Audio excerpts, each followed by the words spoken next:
Ano ba talaga sa'yo mahalaga? Yung proposal ring ba o ang pag-ibig niya? Pangako niya sa'yo, ikaw lang ang nasa puso niya. Di niya kagustuhan kung sa gold ay umasa ka. Ano ba talaga mahalaga? Mamahaling material o pagmamahal mo sa kanya? Kung pwede namang hindi na mamili, pareho mong ibigay yung dalawa. Pinapaalala ko lang di na to ligawan ng binata tagdadalaga. Patunay lang na di basta-basta ang pagpapakasal ng hindi pa handa. Kaya pasensya na mga repa, wag nyo sana pumasamain. Total isang beses lang sa buong buhay to gaganapin. Pati nyo na lang sagarin, kung di pa kaya gampanin ay wag muna magmadaling pumasok sa obligasyon ng hindi sigurado kung kaya mo nga bandalhin. Ano pa nga bang gagawin kung di mo pa maibigay ang lahat?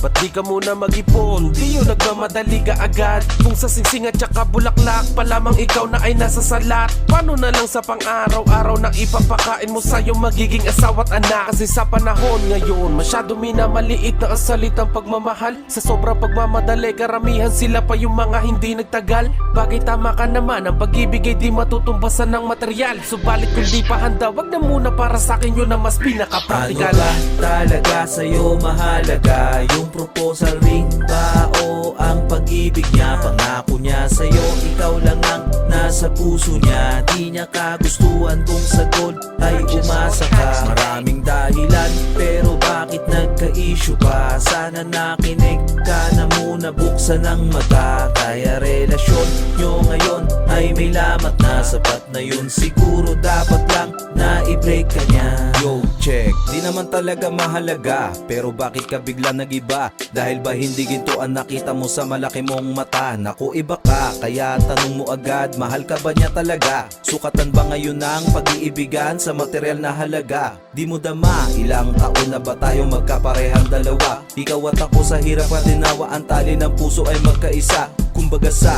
alituntunin ang dahilan natin ay magkaiba. Pasensya ka na dahil hindi sumapat ang laman ng butas kong bulsa. Kaya tumaas bigla ang kilay mo, noo mo ay kumunot pa. Kasi nalaman mong in-add to cart niya siya Shopee pa. Umalma ka kaya bigla ka na lang nag-post sa social media. Di ka na muna kumalma kaya gumawa ka ng eksena. Dapat nag-isip ka muna, wag ang galit inuuna. Swerte mo kasi para sa kanya ikaw na sana. Kasalanan ba niya kung siya ang breadwinner sa pamilya? Kung inintindi mo lang ay malamang kayo pa sana. Ano ba talaga sa'yo mahalaga? Yung proposal ring ba o ang pag-ibig niya? Pangako niya sa'yo, ikaw lang ang nasa puso niya. Di niya kagustuhan kung sa gold ay umasa ka. Maraming dahilan pero bakit nagka-issue pa? Sana nakinig ka na muna, buksan ang mata. Kaya relasyon nyo ngayon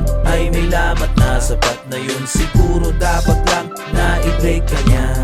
Ano ba talaga sa'yo mahalaga? Yung proposal ring ba o ang pag-ibig niya? Pangako niya sa'yo, ikaw lang ang nasa puso niya. Di niya kagustuhan kung sa gold ay umasa ka. Maraming dahilan pero bakit nagka-issue pa? Sana nakinig ka na muna, buksan ang mata. Kaya relasyon nyo ngayon ay may lamat na. Sapat na yun siguro, dapat lang na i-break ka niya.